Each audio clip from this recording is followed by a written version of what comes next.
Hey guys, Peter again. Got a bit of a sort of train showcase for you this time. I know a few months back I obviously done a old v new sort of version of my scenic bases, and I did sort of promise you guys I would do a sort of, well, I don't know if I promised you guys, but I did think myself I would do a train version.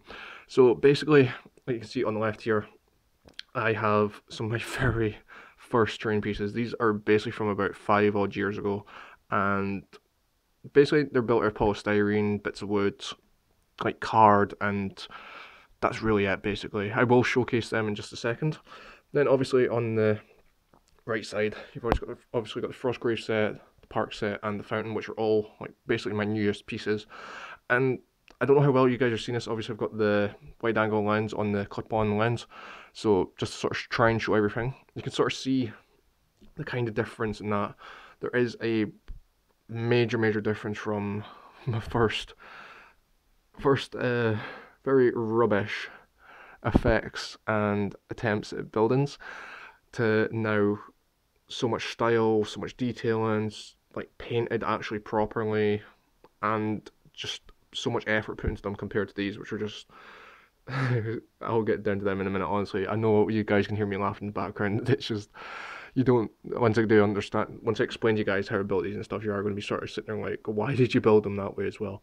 So I will just switch this off and get the camera set up, and I will get you a little showcase of my old pieces. Okay, so guys, I've got the my first sort of pieces in front of these guys. There was sort of four in the bag when I got them down from the attic, but the fourth one basically got crushed, and like you can tell, they're made out of polystyrene, so obviously it is not usable. So yeah, basically I built like sort of my first sort of four pieces years and years ago. Obviously, at our sort of first place, we were lucky enough to have like a decent little kitchen, like big worktops, had loads of space and that. So obviously I had like Wednesdays off, so I could just like sort of little practice games or that, or build terrain or that, or work on my miniatures and stuff. And like I say, I did sort of build some. Back then, these looked amazing to me, but now they are just a load of rubbish, basically. But obviously, I'll start out with the worst piece. Yeah, I made a tower. I'll actually take the lens off. Sorry. There we go. I think that's better for you guys. I made a tower. Basically, it is. Yeah, it's done on a CD. It is that rubbish. Uh, it's based on a CD. The bottom half is just sand. I don't know if you can see in there very well because of the light. There is a very old. That's just about breaking off. Like sort of broken steps, a single platform, rope with some more wood, and then some more wood at the top. You can just basically sit a miniature on top of these, which is pretty shocking. And like you can see, the whole thing is just coated in basically Codex grey, and I think I somehow put green over it as well, or undercoated it with green or something. I don't know what I was thinking. And all the wood is just scorched brown, or whatever it used to be called back in the day. So yeah, just like I say, all of them are built with polystyrene. This one is just sort of like a little ruined house. Like I've said previously, I loved the More Time game set. Like I say, obviously this is the old doorway from the set, because I did have the box set. It was an amazing game set. I loved it. This is just built with polystyrene blocks as well. Like you can see, obviously I cut them all out, shaped them as big blocks, just glued them together, built them up like that. That's obviously I trained as a bricklayer at college, which was a good thing. And also done a little bit of slating work at college as well, so I sort of learned the idea of doing like slated roofs. Basically, a slated roof is just simply card, just cut into little squares or whatever size you want. I've done this a couple of times before. It does give a really cool effect. It is time consuming, I'll admit that, and it just gives a really great effect. The roof is just more, yeah, it's just card, more hard card. Inside, obviously, this is just paper. Everyone knows how to do the whole effect with paper like this. You just soak it in tea, let it dry out, and that's what I've done.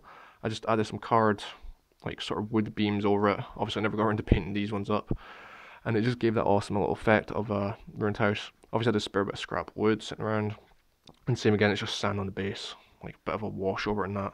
Nothing too fancy, but obviously these were great little pieces. And the house.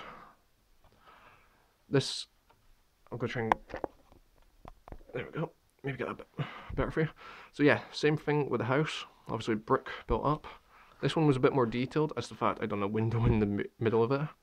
It is pretty sturdy, because obviously I did paste wood, well, the amount of wood glue, should I say, that I wasted on these was unbelievable. Like I say, slated roofs down both sides. as you can see. Obviously I've done that one sitting over top, but you sometimes get a roof and that to give that effect of it holding in. A bit of a wooden beam here to hold miniatures in, well, not hold miniatures in. A little spy hole for archers. On the inside, same thing again with the tea-stained paper. And then wood beams. You've got the window for poking through. Little stair set made out of polystyrene as well, like I say, just all cut blocks. There's wood as well, simply cut into place. The flooring down here is actually a scrap bit of vinyl, really handy to use. This is just based on like really hard card, so it wasn't wood or CD like the last two. But like I say, simple little piece, really good, really fun, and that. Like I said, there was a fourth piece to show you guys, but obviously that is now like scrapped. Like see, this falling off because they're that old. But all in all, they were amazing pieces back then. So it just goes to show you, you might not be the world's best terrain maker, but look at my first creations. These are absolute. Right now I'm saying that they're absolute rubbish, but I know back then they were absolutely amazing pieces, and I loved them to bits, making them and stuff. But all in all, it's great.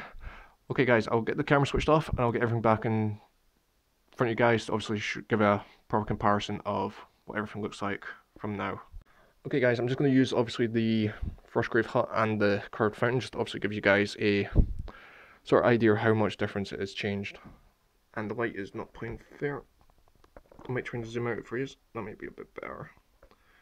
So yeah, like you can see, like I said at the start of the video, detailing, painting, the amount of effort I put into my work and stuff is completely different from back then. Like I say, it was just one coat of paint, just to design through together with most of them, nothing too fancy. Whereas, like I say, you've already seen the showcases for the Frostgrave set, the curved fountain, the disused park, and all that. You can see how much like detailing I've put into it. Yeah, I admit it takes longer to make them, but as a terrain maker or anyone that just wants to build a piece of terrain, you know yourself that it takes longer, it looks better, and it does pay off.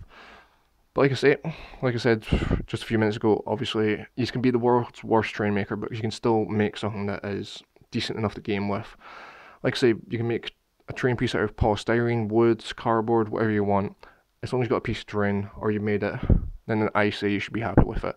I do honestly, I shouldn't have probably mocked myself like in a few minutes ago. I shouldn't have mocked myself about my work, because these were the pieces that inspired me to start with other pieces like this. So like I say guys, if you are looking to start terrain making or just terrain making for the fun of it, to make a bit of extra side money for hobby wise, I say do it. Obviously if you have done stuff in the past, it is fun. Terrain making can be a bit stressful and a bit sort of relaxing at the same time, but the end goal is amazing when you've made a amazing looking piece. So anyway guys, I hope you guys have enjoyed this little old v new version of my terrain. If you guys have enjoyed this video, please leave a thumbs up, as it does help me make more videos like this for you guys in the future, and it shows that you guys have actually enjoyed this video. But all in all, I hope you guys are having a great day, and I'll see you next time.